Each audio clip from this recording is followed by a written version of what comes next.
This is the process of the installation for new gutter applications. Firstly, position the Graptor claw over the top edge of the fascia and push down, ensuring that the rear legs are engaged behind the fascia and are in a vertical position. Once the Graptor claws are installed, position the gutter from underneath and push the gutter up and behind the front leg of the Graptor claw until the back of the gutter is engaged. Working from the high end to the low end, push the gutter up to obtain the desired fall. Finally, engage the stiffeners.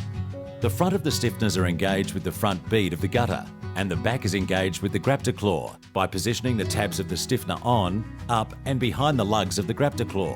When the stiffener is installed, fold the top of the stiffener back towards the fascia to lock securely in place.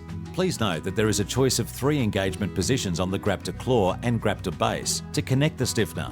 This allows the front of the gutter to maintain the desired fall of the back. This is the process of the installation for re-gutter applications.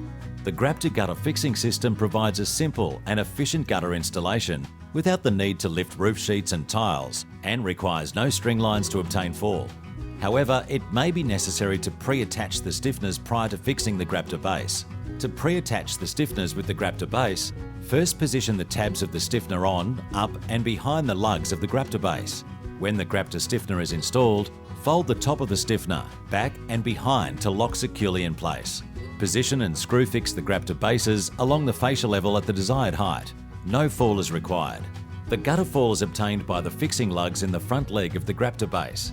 Once the Graptor bases and stiffeners have been installed, engage the gutter bead on the front hook of the stiffeners and rotate the back of the gutter down and towards the fascia. Locate the back of the gutter up behind the front leg of the Graptor bases until the back of the gutter is engaged. Working from the high end to the low end, push the gutter up to obtain the desired fall.